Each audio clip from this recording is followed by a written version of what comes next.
Donna Jacobson. Donna Jacobson, Annandale, Virginia. William Likos. Falls Church, Virginia. Ed Feig. Ed Feig, Annandale, Virginia. Binod Gupta. Binod. Jan Keys. Jan Keys in Falls Church. Karen Geyer-Smith. Karen Geyer-Smith, Fairfax, Virginia. And I'm Martin Machowski in Falls Church, Virginia. At this point, I will pass the virtual gavel to the co-chairman or to Karen Geyer-Smith so that I may be heard to make the requisite motion. I move that each member's voice may be adequately heard by each other member of the Mason District SSPA Task Force. There's a motion on the floor. All in favor, say aye. Aye. Aye. And there was a All second. opposed, say nay. Does that need to be seconded? Technically, is there a You're second right, to it the? does. Do I hear a second first? Second. Thank you, Donna. Okay, Donna seconded. All in favor, say aye. Aye. Aye. All opposed, nay. Any abstentions? The motion carries unanimously. Thank you. Next, need for an electronic meeting. Second, having established that each member's voice may be heard by every other member, we must next establish the nature of the emergency that compels these emergency procedures. The fact that we are meeting electronically, what type of electronic communication is being used, and how we have arranged, excuse me, for public access to this meeting. Therefore, I move that the state of emergency caused by the COVID-19 pandemic makes it unsafe for the task force to physically assemble and unsafe for the public to physically attend any such meeting. And that as such, FOIA's usual procedures which require the physical assembly of the task force and the physical presence of the public cannot be implemented safely or practically.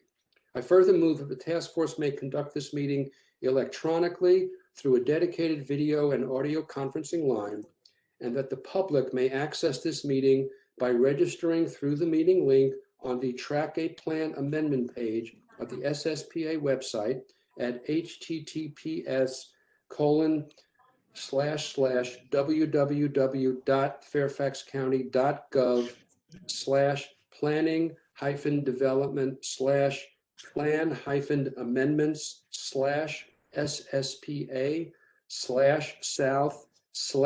https://www.fairfaxcounty.gov/plan-development/SSPA/track-plan-amendment, or by calling 1-844-621-3956 for TTY, that's 711, and entering the access code for tonight's meeting, which is 129-779-6870. It is so moved. Seconded. All in favor, say aye. Aye. Aye. Any opposed, say nay. Any abstentions? The motion carries unanimously. Is there another motion, Marty? One more. The Okay. need to dispense with FOIA's usual procedures to assure continuity in government continuing operations. Finally, it is next required that all of the matters addressed on today's agenda must address the emergency itself, are necessary for continuity in Fairfax County government, and/or are statutorily required or necessary to continue operations and the discharge of the Mason District SSPA Task Force's lawful purposes, duties, and responsibilities. It is so moved. Seconded. Okay, all in favor, say aye. Aye. Aye. Any opposed? Any abstentions? The motion again carries unanimously, and I pass the gavel back to you, Marty. Thank you, Donna. Thank you, Karen. Everyone had a chance to look at the agenda for this evening. We've gone through element one. In the second phase of the agenda, we'll have the presentation by the staff of their recommendation, response to that from the nominator, and any public comments to be held. Then we'll move into our own task force discussion and a vote. It is my hope that and think about this as we go through this, that when we get to that section, I will entertain a motion to adopt the staff recommendations, and then that motion will be open to amendment. And the amendments can be in one of two forms. First, specific detailed changes to the language in the staff recommendation, if that's what you have. Or secondly, comments about the staff proposal or suggestions for additions or considerations that should be, or things that should be looked at by the Planning Commission, which will receive this next. And those would be included. We have a similar decision sheet that Jeff will be managing tonight. And we will incorporate those in the decision sheet, and we will be incorporating a copy of the motion, the staff motion, with any amendments we may make to the language tonight. So as we go through this, think about, you know, those kinds of two amendments to the staff language. Any discussion about that? Does that make sense? Okay. With that, I will give the floor to Michael to lead the staff presentation. I'm actually going to give the floor over to Brian, and he'll present the staff recommendation. Thanks, Brian. Perfect. Thank you, Marty. Thank you, Michael. Is everyone able to see my screen? Yep. Very good. Perfect. All right. Good evening, everyone. If there's anyone new in attendance today, my name is Brian Boteo, and I'm a planner with the Fairfax County Department of Planning and Development. The purpose of tonight's meeting is for the task force to come to a consensus on its recommendation to the Planning Commission and the Board of Supervisors. Before we get to the recommendation, though, I want to start the meeting off with a brief recap of the last two task force meetings, because the information that we covered at those two meetings informed our preliminary recommendation, and I hope will inform your recommendation as well. And to finish kind of putting tonight's meeting in the context of the rest of the process going forward, the task force will make its recommendation, which is kind of bullet number 3 here, which can take a number of forms. You discussed this briefly a moment ago, Marty. You may concur with our preliminary recommendation. You may mostly agree with it and propose some changes or additional guidance. Or you may disagree with our recommendation entirely and offer a completely separate recommendation. And then following the task force recommendation on this plan amendment, we will publish a staff report probably sometime in early June is what we have on our tentative timeline right now. And then there will be a public hearing before the Planning Commission. The Planning Commission will take the staff recommendation into account, the task force recommendation, any other public comments they receive, and then make their own recommendation to the Board of Supervisors. The board will then also have a public hearing, and they will take into account all those recommendations in making their own decision. And the board is the body that makes the final determination as to whether the comprehensive plan is amended and how it is amended. So, rewinding back to the beginning, at the first meeting, we provided a summary of the concept for future development and the Annandale CBC plan. And as you'll recall, the key takeaways were that a mix of uses is encouraged here, and that pedestrian amenities and circulation should be emphasized. In order to achieve that vision, the plan set forth recommendations related to land uses and urban design. We followed that up at the last meeting with an overview of our considerations for the plan amendment, and the nominator also presented their vision for the development of the site. As you'll recall, some of our major considerations for this plan amendment included providing a mix of uses, including active ground floor uses that help to enliven the street frontage and encourage pedestrian traffic, providing mid-block connections for bicyclists and pedestrians, and the implementation of the design goals embodied in the CBC plan and the design guidelines. And then we identified parcel consolidation as a key component of this. It's highly encouraged both throughout the CBC, but also specifically for this subunit. And in this specific case, is necessary to achieve those aforementioned goals.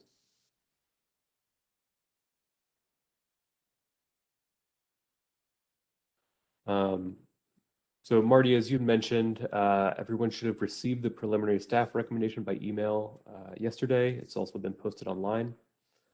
And I'll quickly go over it as a refresher for the folks who have read it and as an introduction for those who have not had the opportunity to do so yet.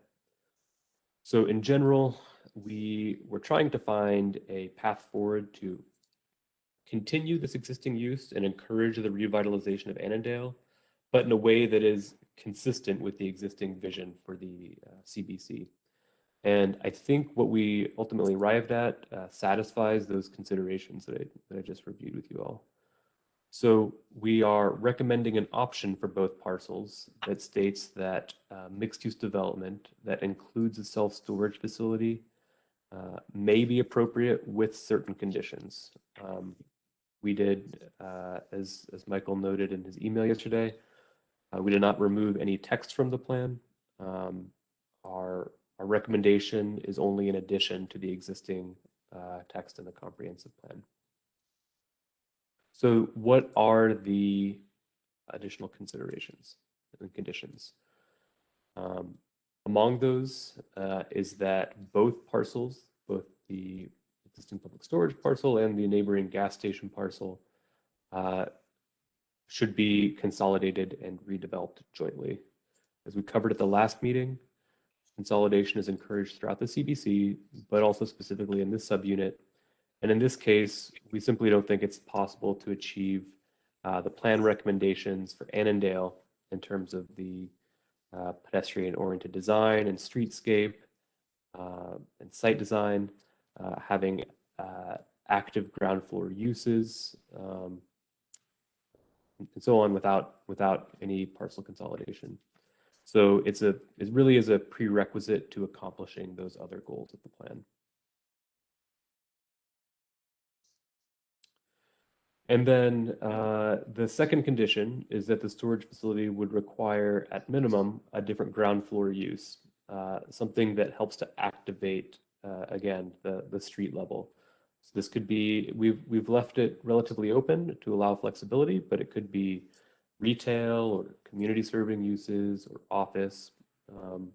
What's important is that it be a use that encourage pedestrian traffic and pedestrian activity at the street level, and helps provide visual interest for folks making their way through the CBC.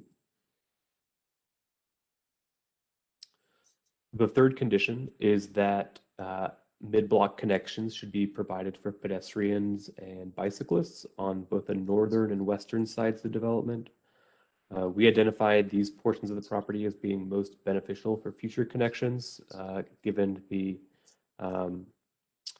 arrangement of parcels in the block, and that both the western edge of the parcel and the northern portion of it are roughly the midpoint of each side of the block.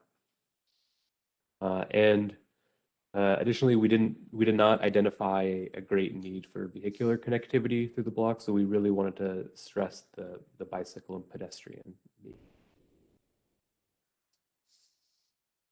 And then finally, we have a design recommendation. It's slightly truncated here, but that building design should achieve the architectural quality desired for the Annandale CBC, including a strong interactive ground floor relationship with the street and a building form, character, and facade treatment that blends into the community fabric as a commercial use.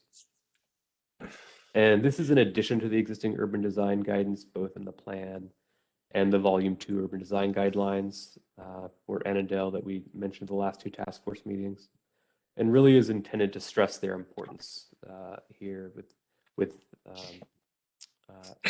any development that would come in under this option. And so before we move on to the public comment and the task force deliberation, I do want to leave you all with a few points.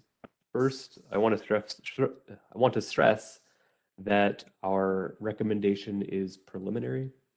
So we try to take into account any feedback we get from the task force or members of the public. So ultimately, there may be some changes to our preliminary recommendation when it comes out in the staff report, but I would not necessarily expect any major changes. So with that in mind, as I mentioned earlier, the task force may concur with the staff recommendation or may take a different approach. We do try and reach consensus with the task force if possible. So you know, we have this preliminary recommendation that we're presenting to you today, but you may provide us with some additional input that we think is a great idea and we'll incorporate into our final staff recommendation. And finally, we don't necessarily, and you hit on this point earlier, Marty, we don't necessarily expect that you've come prepared with, you know, some text that you would like inserted into the plan. So you can propose some general recommendations to us. They do need to be, we do expect them to be clear so we know what to do with those recommendations. But we can then translate those recommendations into kind of comprehensive plan language that that you would expect. So we aren't expecting you to have come prepared today with. If you do have recommendations for a change, you don't necessarily have to provide us with the exact text that you would expect to be dropped into the plan. And so with that, I think I kept my promise to be brief. You can answer any questions. I think actually we're gonna go to public comment first, right, Michael? Why don't we let go to the comment from Mark, and then we'll go to public comment, and then we'll have task force discussion and Q&A. Okay, that works. Okay. Hey, everybody. Thanks for your time. I'll be brief. Brian, thanks for your presentation too. I think we're largely fine with this language. The one challenge we have is just, it's the first bullet. It goes, at a minimum, there should be a consolidation of these parcels.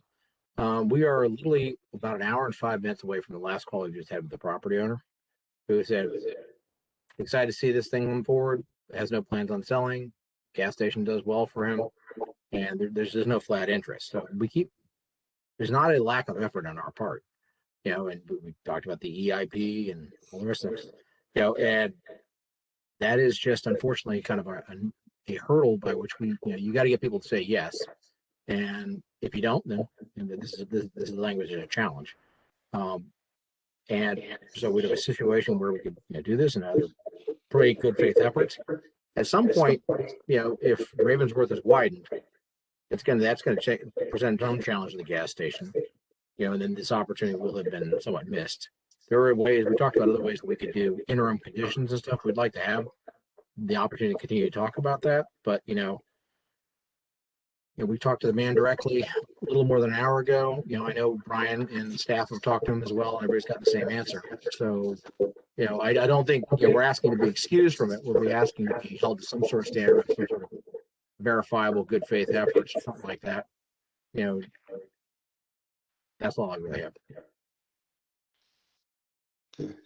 Thank you, Mark. Do we have any members from the public joining us who would like to make comments to the task force? Yeah, if there's anyone from the public in attendance that would like to make a comment, if you are joining us by WebEx, you can click the participants button at the bottom right. It's a silhouette of a person with 3 bars. And at the bottom of that window, you'll see a small square button with a hand on it. You can click that to raise your hand. And I believe if you are dialing in by phone, I think you can dial *3, and that will do the same thing for you.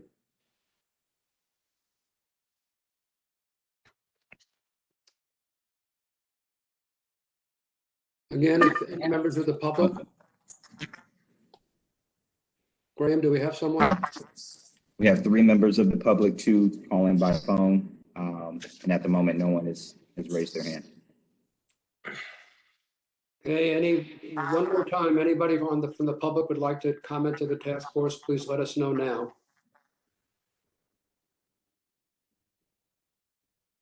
No? Okay. So let's move on to the task force discussion and vote. Before I ask for a motion, are there questions that the task force members have, either for the county staff or for Mark? Marty? Robert? Yeah, I want to kind of go back to the same issue that I did bring up last week in the presentation too, about the staff's recommendation and consolidation piece, because what I've understood and what I look at too and did more research on the numbers and stuff like that is, yeah, it's extremely unlikely that there's ever going to be a consolidation in that particular plot. Is the staff really against, say, a task force recommendation to remove that as part of the consideration here, or is the staff really holding true to that because that's more in line with the bigger vision for Annandale? I mean, because I see us as kind of this body that said, hey, there might be some deficiencies in the plan, so we convene citizens and staff to try to figure out what those deficiencies are. And maybe this is one of those deficiencies that's just not going to work, and is part of why this whole stretch of Annandale has stayed very stagnant, where the rest of the area is starting to see a lot of redevelopment, but yet this one spot in Strip isn't. Staff like to respond to that? Yeah, I think the consolidation really is perhaps one of the most important points for us, and it undergirds the rest of our recommendations. I think as Mark rightly pointed out last week, we would have concerns about the viability of some active ground floor uses if they weren't on the kind of frontage of the main road, and there simply isn't enough space along Ravensworth to allow that without consolidation. And similarly, as he just pointed out, leaving the parcels unconsolidated also presents challenges for future implementation of the plan for the gas station parcel as well. And finally, as we think we covered last week, again, with such limited frontage along Ravensworth Road, it simply doesn't allow the implementation of the pedestrian realm and public realm amenities that we expect throughout Annandale. And so, without consolidation, we really don't. It really precludes the implementation of kind of all of these major components of the Annandale plan and of the plan for this subunit as well. And I think that's kind of the bigger point I'm getting at is this maybe the calling sign of a continual roadblock?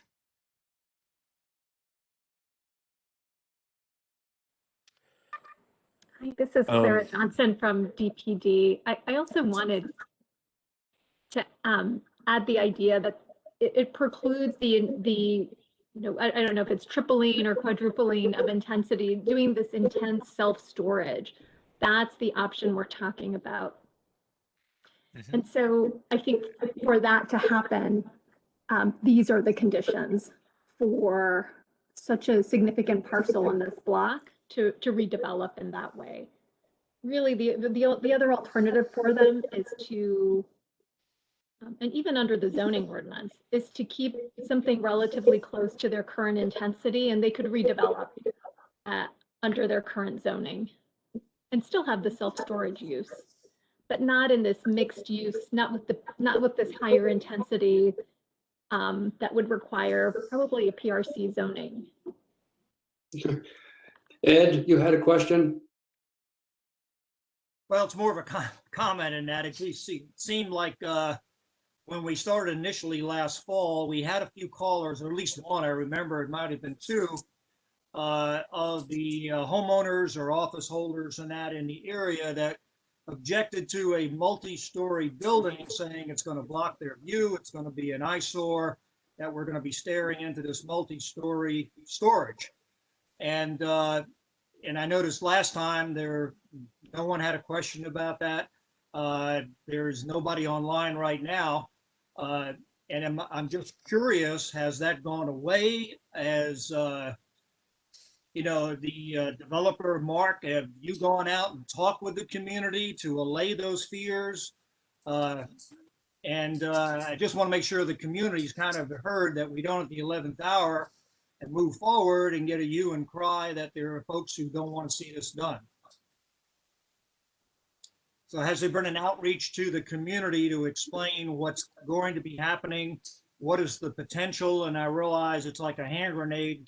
If the gas station doesn't come along, then that would be, to me, if they did come along, it would be a certainly upgrade to that area, and the community would probably say, yeah, you can all of a sudden have storefronts and walkways, and that'd be a selling point to go with. So anyway, it's more of a comment, kind of a question to Mark. Has there been any outreach to the community, or has it just kind of tapered out, gone away? I can respond to a couple things, but yeah, there were letters that were sent out to the community. The only people we've had any kind of conversation really with has been the gas station owner. He's the person who responds, and that's been fairly consistent. You know, and I guess I would also note that, you know, even if a comp plan, whatever configuration of comp plan were to get approved, you know, you still have to go through a rezoning process. So you'd still have to do an even more robust outreach process too, and that's certainly not guaranteed either. So, you know, just because you may not have seen a lot of extensive participation here, doesn't mean it won't be, if it was to go to the next phase. With regard to the comments about, you know, well, they'll still have uses there. I mean, yeah, Claire's comment is true. We would still have our use there, and we would just go ahead and we'd rebuild the use there, and this thing would probably stay exactly that same configuration for another 40, 50 years, exactly like it is. And thereby you've really kind of now, that opportunity has been missed as well. Whereas now we have the opportunity to provide some interparcel access and the like. You know, at some point, if Ravensworth there's ways to, and you can do this through the rezoning process. We've talked about this. You know, if we want to, we had talked about putting road frontage on the interparcel, and the interparcel is going to be a vehicular access. If that's not going to be a vehicular access, then you can move the building back and, you know, provide first floor retail and activates uses along the Ravensworth, you know, in a way that, you know, it sits a little bit slight behind the gas station, but when the gas station eventually may go away, you still have activation there. You could just move all the activation to the frontage of the property. We may have a pipestone, but we can park parking there, and you'll have parking on the side. People can access those things. So you'll still get you still have the opportunity to do that. But, you know, if we don't, then we don't, and that's fine, you know, but we just go back to exactly the current use here, just a couple building permits and get things updated, but then that window's lost. Mark I'm sorry, Michael or Brian, could you remind us how the community was notified about this from the county side, and, you know, what the rule is, where letters go out? Yeah, I can speak to that. So we have technically what I believe is a 500-foot buffer that we have to send out from the subject property area. So in this particular case, it doesn't extend too much beyond the block because of where this particular site sits. We do, however, notify civic associations in the area. They're not always mapped, so we try to find any civic association that's operating in the area. And I know Bernard belongs to one. They did receive a notification, and we depend on them to help share the word. So, okay, thank you. Other comments, questions from task force members? Joshua? Thank you, Marty. Yeah, I think I have to agree with staff here. I mean, I took an hour to go walk around Annandale and walk around the block, and it's hard for me to see how a mid-block roadway would attract a lot of foot traffic. It just doesn't seem like there would be a real reason for it. Before you actually have a lot of development along of residential along Annandale, along this. So I feel sympathetic to the problems that Mr. Vianney's facing, but barring some kind of really out of the box design, I got to agree with staff here. Other comments, questions? Karen? You're on mute. There are two more. Donna has her hand up and so do I. Okay. So I just had a question in reference to those new streets that the internal streets that you're building for future development. Having watched Ballston go from, or Parkington go from Parkington to Ballston over a 30-year period, I understand it's hard to see what's going to happen in 20 years. And I understand that they're working on trying to see the future of that. The consolidating the parcels doesn't mean they can't do anything. It's just that when the parcel does change for the and correct me if I'm wrong, because I very well could be, the gas station, when they do go to widen it or change it, they would not be allowed to do so. They would have to fit that is being put in recommendation now, correct? So let me try to understand that. So if at some point in the future, if the gas station were to redevelop, then they would be required to conform to the current comprehensive plan? Is that? The one we're recommending. If we change the comprehensive plan and the Mark gets to, the owners get to build what they want to build and they have the internal street and everything else starts to develop and they widen Ravensworth Road, it doesn't mean he can't do it. It's just that when the gas station wants to redevelop to anything, they won't be able to maintain the same thing they have currently, correct? Well, under the draft plan we're recommending, the gas station would have to be consolidated with the public storage property, and they would have to redevelop jointly. If this option of having this higher intensity self-storage were pursued as a mixed use development. Donna, do you have a question? My question was answered. Thank you. Okay. Yeah, I would just note that that the bullets in the staff recommendation are kind of interdependent and drive each other. The desire to have pedestrian-facing street side opportunity is really dependent on the consolidation. So it's the recommendation does take up sort of a holistic view of the full site in that regard. I didn't see any other comments or questions. Is there a motion, entertain a motion for the task force to support or endorse the staff recommendation? I make a motion, Mr. Chairman, to support and endorse the staff recommendation as presented. Thank you, Mr. I Lee. second. Donna, we have a motion and seconded. Is there discussion or amendment to the motion?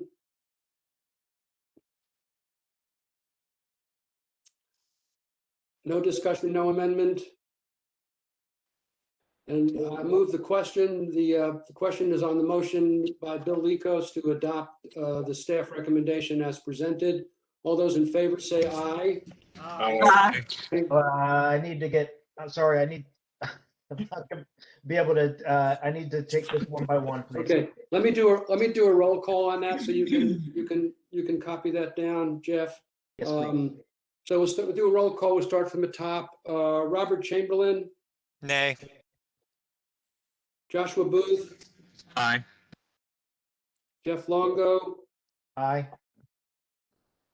Alice is not here. Barbara, Dave Nguyen, did Dave join us? Donna Jacobson, Aye. William Likos, Aye. Ed Feig, Aye. Vinod Gupta. Vinod, are you here? He was. You're on mute. Jan Keys, Aye. Karen Geyer-Smith, Aye. I vote aye. Vinod, would you like to vote? I'm going to try to unmute him, see if he can. Okay. Did he come back in as a Bernard, can you hear us? Can you hear us? You're unmuted if you can hear us. Bernard, would you like to vote? If you can hear us, please put something in chat, or you can send me a quick email.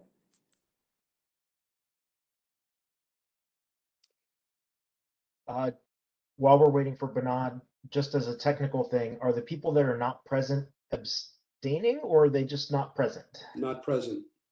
Okay. Okay, the vote is, as I have it, is 8 ayes and 1 nay. The motion is agreed to. That's correct. I concur. Is there any further items before the task force? Any further comment or questions from task force members? Michael, do you have, can you give us in any broad strokes what the rest of the schedule might look like for us? Yeah, so internally, we are still sharing our information with our partner agencies. So the quantification for the amendments along Leesburg Pike are going to agencies like transportation, parks, stormwater, et cetera. We plan to give them at least about, I would say, 3 to 4 weeks to respond to that quantification with their feedback. And that's the analysis that we're looking for. Once we get a sense of what that feedback is, I think we'll be in a better position to schedule the meetings. I don't anticipate it going too much farther than spring. It may be a month, maybe 2 months or so, but we'll reach out to you with a definitive schedule. The long-term, the scope of the project, I guess I should say, will likely take us into early fall, mid-fall, just depending on the discussions. Obviously, the amendments are a bit more complicated than the one that we've dealt here with in the expedited stage. So if anyone has any concerns about the timing, if your availability has changed, that's completely fair. I understand. You guys are committing your time. Please let me and the Mason District Office know as soon as possible. Bill? No question. We can take the 21st off the calendar and we'll stand by. Right. Donna, do you have a question? Yes, I do. For future meetings, will they always be on Wednesdays? We can look at other days. We started with Wednesdays. This is we used Wednesdays through the screening phase, so I thought that might work. But if there's a day that works better during the week for you all, we're open. Typically, we try to. Wednesdays are fine with me. I was just checking. Okay. Sure. All right. Any other comments or questions by the task force members? Let me thank everyone. Mark, thank you for attending tonight. We appreciate all your input and your participation. It's been very helpful on our deliberations. Thank you, staff, for your good work. And I will entertain a motion to adjourn. So moved. Just one second. If I could just hold us right after we adjourn, just to get a couple of. I just need the staff members that aren't present, and I need to know how we're going to mark Bernard because he was present, but I didn't record a vote for him. Not voting. Not voting. Yeah. Okay. Not voting. Yeah. Just. Okay. AKA abstain. Well, I mean. So we have a motion to adjourn. Is there a second? Second. We have a second. All in favor of the motion to adjourn, say aye. Aye. Aye. Opposed, say nay. Any abstentions? Thank you, everyone. Good night. Thank Be you. safe. Stay well. Thanks, everybody. See you soon. Thank you for all your thoughtful consideration of your time. We really appreciate it. Everybody stay safe. Thank Take you, care. Hey, Michael. Jeff. Yes. I can send you a list of the members who were not in attendance. I think it will. The members of the task force who were not in attendance? Yeah. Alice was not in attendance. Sorry, my Dave computer cut out. Can you hear me? Huh? Yep. Dave Nguyen was not in attendance. Yeah. Dave was Mike, not. we can hear you. Yeah. Okay. Bernard Gupta was was online but did not participate. Yeah, I got him. I think that's it. We Okay, have- so I just got, And- I have Alice Wang, Dave Nguyen, not present, and not voting was Bernard Gupta. I'm not putting him as an abstention because abstention is Right, it's a president. different.